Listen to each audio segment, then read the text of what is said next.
안녕하세요. 연애유치원 로미언니입니다. 중매술사 이번 방송에서는 요식업계에서 성공한 CEO 분께서 의뢰자로 나왔는데요. 이분께서 맞선 자리에 나오신 네 분의 여성분들을 까다롭게 검증을 해서 좀 화제가 되고 있더라고요. 중매술사 10회에서는 역경을 딛고 자수성가해서 이제는 미래를 바라보며 짝을 찾기 위해 출연을 결심한 85년생, 그러니까 만 38살 요식업 프랜차이즈 대표 장형희 의뢰인이 출연했다. 검정고시 고졸 출신으로 전세 사기를 당해서 큰 빚에 시달리다가 강인한 정신력으로 이겨낸 의뢰인은 가맹점 120여 개를 보유한 족발 프랜차이즈 대표로 성공했고 연봉 2억을 벌며 자신의 조건에 맞는 이상형을 찾기 위해 중매술사를 찾았다. 4명의 중매술사들은 그러니까 중개업체 대표님들이시죠. 깔끔하고 진중한 느낌의 외모를 가진 의뢰인의 강인한 정신력과 고수익 연봉을 플러스 요인으로 꼽았으나 검정고시 고졸 학력과 결혼 시장에서는 다소 많은 나이를 마이너스로 꼽으며 중매 매칭 점수로 77점을 부여했다. 이분께서 그러니까 7년 전에 31살 때 전세 사기를 당해서 갑자기 큰 빚이 생겼고 그래서 유서까지 쓰고 자살 결심을 할 정도까지 힘들었다. 그 자료 화면에 유서가 나오더라고요. 공황장애 또 불안장애까지 와서 정신과 치료를 받으면서 다시 그러니까 재기를 시작했고 지금은 완전히 성공해서 자리 잡은 그러니까 요식업계 CEO가 되신 거죠. 작년까지만 해도 몸무게가 54kg였다. 그러니까 키가 172인데 몸무게 54면 진짜 빼빼 마르신 거죠. 올해 들어서 다시 몸무게도 회복하고 자리를 잡아 나가는 이제 그런 상태이신가 봐요. 여기에 이제 한방 언니도 나오시잖아요. 한방 언니의 평가로서는 이 남자분의 정신력과 연봉은 아주 좋다. 하지만 결혼 시장에서는 학력을 보기 때문에 고졸, 그러니까 검정고시 출신이면 사실 가입 자체가 안 된다. 하지만 아는 누나였으면 90점을 드렸을 것 같다. 뭐 이렇게 좋게 말씀을 해주시더라고요. 역경을 딛고 성공해내신 이분께서 그러니까 자기의 배우자로 원하는 조건은 그러니까 다음과 같습니다. 경제관념과 가치관이 뚜렷한 의뢰인은 키는 168 이하, 그러니까 본인이 172라서 그런 것 같아요. 주 5일 근무에 9 to 6 근무, 시어머니 용돈 200만 원 간섭 노, 분수에 맞게 소비하는 여성 4가지 조건을 제시했고 중매술사들은 맘카페에서 부부클리닉 단골 멘트이다. 그러니까 시어머니 용돈에 민감하다는 거죠. 대부분 여성들은 용돈에 예민하다. 아이가 한두 명 늘어나면 200만 원이라는 돈이 굉장히 큰 돈이다 라는 반응을 보였다. 이 조건 중에서 일단 용돈을 계속 200만 원을 드리고 있기 때문에 그러니까 이 부분에 대해서는 터치하지 않았으면 좋겠다. 이게 좀 화제가 됐었어요. 이제 의뢰인의 해명으로는 원래는 200만 원이 그 대출금을 갚기 위해서 200만 원씩 나간 건데 이제는 대출금을 다 갚았기 때문에 나가던 200만 원을 그대로 어머님께 드리고 있다.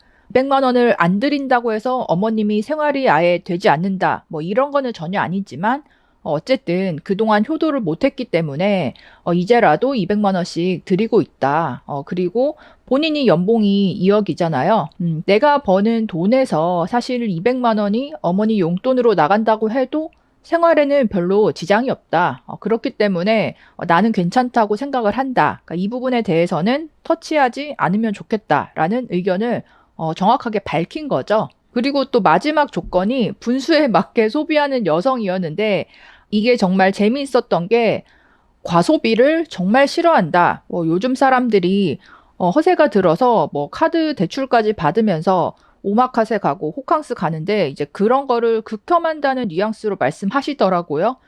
그래서 이 의뢰인의 입에서 오마카세와 호캉스라는 단어가 나온 거는 처음인 것 같아요. 중매술사 방송 역사상. 그래서 미래를 생각하면 단돈 30만 원, 50만 원이라도 저축을 해야 된다. 자기는 수입의 50%는 저축한다. 주식, 코인 이런 거는 할 줄 모른다. 그동안 신용 불량자였기 때문에 자기는 평생 이렇게 살 줄 알았지만 작년에 신용카드가 나왔는데 참 벅차고 어떤 만감이 교차했다. 또 이런 얘기 하시더라고요. 그동안 빚을 갚고 사업체를 키우기 위해서 하루에 18시간씩 일했다고 합니다. 그러니까 얼마나 고생을 많이 하고 노력을 하셨는지 알 수 있는 대목이죠. 일단은 이 시어머니 용돈 부분에 대해서 이 남성분의 가치관을 밝히지 않은 채 사전에 4명의 여성분들에게 물어봤더니 4분 중에서 딱 한 분만 남편이 나에게 상의하지 않아도 된다고 말을 했고 이분은 또 200만 원 정도씩 드려도 괜찮다고 얘기를 했어요. 이분은 이제 프로 골프 선수 여자분이었는데 이유를 들어보니까 나도 비슷한 입장이다. 부모님이 나를 위해서 투자를 그동안 많이 했고 나도 잘 벌기 때문에 월 200만 원 정도 드리는 거는 이제 무리가 없다는 거죠. 어떻게 보면 이제 비슷하게 그렇게 하자는 입장이겠죠. 근데 이제 나머지 분들은 돈의 액수를 떠나서 상의를 반드시 해야 된다라고 의견을 밝혔고요. 나오신 중매업체 대표님들도 이 부분에 대해서는 이구동성으로 이거는 차라리 양가에 100만 원씩 드리거나 아니면 아예 양쪽 다 안 드리던가 이렇게 해야지 남자가 돈을 잘 번다고 해서 자기 어머니한테만 드리고 처가댁에는 그 정도 안 드린다 하면 문제가 생길 수 있다. 뭐 이런 식으로 말씀을 하시더라고요. 그리고 마지막으로 내걸었던 조건이 과소비하지 않는 여자. 그러니까 이거를 확인하기 위해서 사전에 이 4명의 여자분들 SNS를 미리 검사를 해서 이거에 대해서 물어봤던 거죠. 여행 사진이 있거나 뭐 호캉스 사진이 있거나 뭐 이런 것들이 올려져 있는 부분들에 대해서 대화를 나누었던 거죠. 그래서 좀 어색한 기류가 흐르기도 하더라고요. 이날 중매술사에 출연한 4명의 선녀들은, 그러니까 여성분들은 자기 소득 대비 과소비하는 걸 안 좋아한다는 의뢰인에게 1대1 데이트 시간에 자신의 SNS 사진에 대한 해명을 하기 바쁜가 하면 레드 선녀와 가치관이 분명하게 엇갈려 어색한 기류가 흐르기도 했다. 서울 소재 외국계 메디컬 기업에서 자산 플래닝 팀에 근무 중인 92년생 강지원 레드 선녀는 주 5일 9to6 근무 조건을 일치했지만 부모님 용돈에 대한 가치관과 소득 대비 소비 방식에서 엇갈리며 의뢰인과 극명한 생각 차이를 보였다. 블루선녀 95년생 윤지영은 양재역에 있는 부동산 중개사무소를 운영하고 있는 자영업자로 첫인상에서 손을 잡아달라면서 당돌한 매력을 어필해 의뢰인의 호감을 받았고 타지에서, 그러니까 대구 출신이시더라고요. 그러니까 대구에서 서울로 올라와서 의지할 남자친구가 생기면 데이트하면서 쉬는 날을 만들고 싶다면서 의뢰인과의 공감대를 형성했다. 세 번째는 미디어 프로 골프 선수 겸 프리랜서 골프 강사로 활동 중인 92년생 김아연 그린 선녀는 공중파 방송에서 레슨을 진행했고 다소 받아들이기 힘든 의뢰인의 부모님 용돈에 대한 가치관에 공감했고 용돈에 관여하고 싶지 않고 얼마를 드리던 예쁘게 볼 것이라며 적극적으로 의뢰인에게 매력을 어필했다. 네 번째, 91년생 박종화 옐로우 선녀는 6년차 프리랜서 아나운서로 청주 KBS 기상캐스터로 근무한 경력이 있고 현재 케이블 방송사에서 뉴스 진행을 맡고 있으며 시원하고 밝고 유쾌한 이미지를 내세웠지만 의뢰인의 조건에 한 가지도 부합하지 않았다. 한편 뚜렷한 가치관으로 극명하게 엇갈리며 4명의 선녀들 중 2명의 선녀들만 호감을 받아 프로포즈 실패 가능성이 높은 가운데, 그러니까 이게 출연한 여성분들도 그 남성을 나는 선택하지 않겠다, 선택하겠다, 이거를 먼저 버튼을 눌러서 확인을 합니다. 그래서 성공한 요식업계 CEO이지만 4분 중에 2명의 여성은 나는 이 사람 별로다 하고 그러니까 선택하지 않은 거죠. 1대1 데이트에서 공감대 형성으로 호감이 갔던 부동산 중개사무소 자영업자 블루선녀와 의뢰인이 최종 커플 매칭에 성공하면서 중매술사 10호 커플이 탄생했고 박근덕 중매술사가 3번째 중매 반지를 획득했다.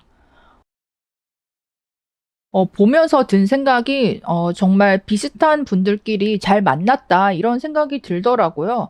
일단 의뢰인께서 처음에는 자기가 나이가 이제 있기 때문에 너무 어린 여성은 좀 그러니까 별로라는 식으로 얘기를 했었는데 막상 이 4분 중에서 매칭이 된 분은 가장 나이가 어린 거의 유일하게 만 29살이셨던 부동산 중개업자 여성분이었고 또 하시는 일도 이 여자분도 지방에서 올라와서 20대에 벌써 공인중개사 사무실을 차려서 중개업체 일을 하고 있으니까 얼마나 성실한 자영업자이세요. 또 욕심도 많으시겠죠.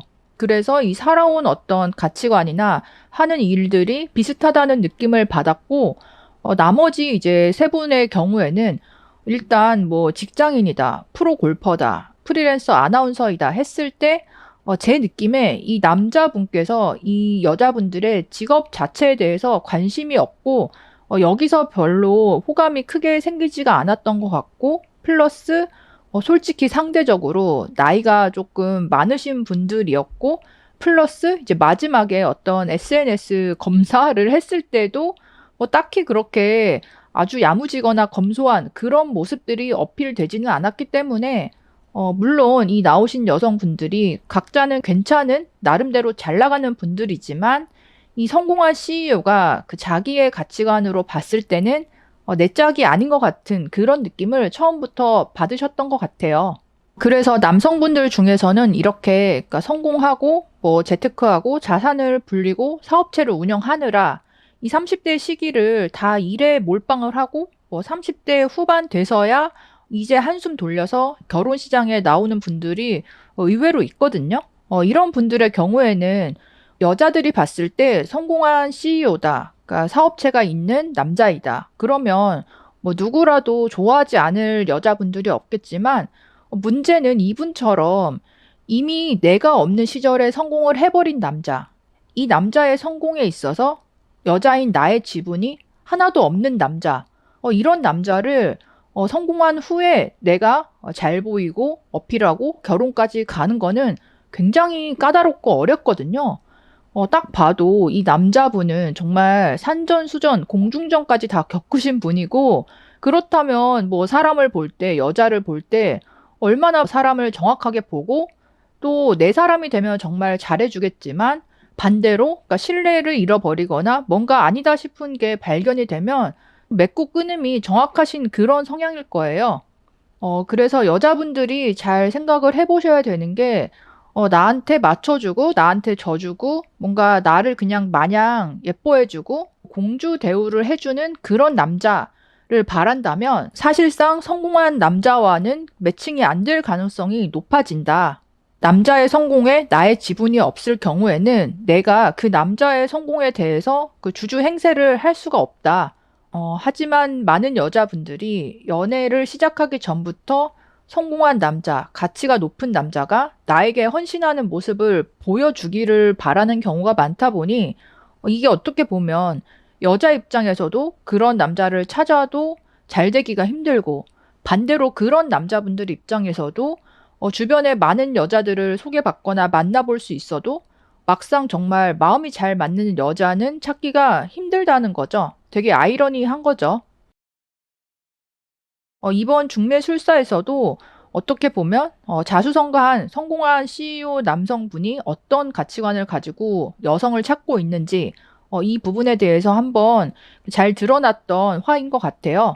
엄마 용돈 200만 원 간섭하지 마. 근검 절약하는 여자 SNS 검사 어떻게 생각하시나요?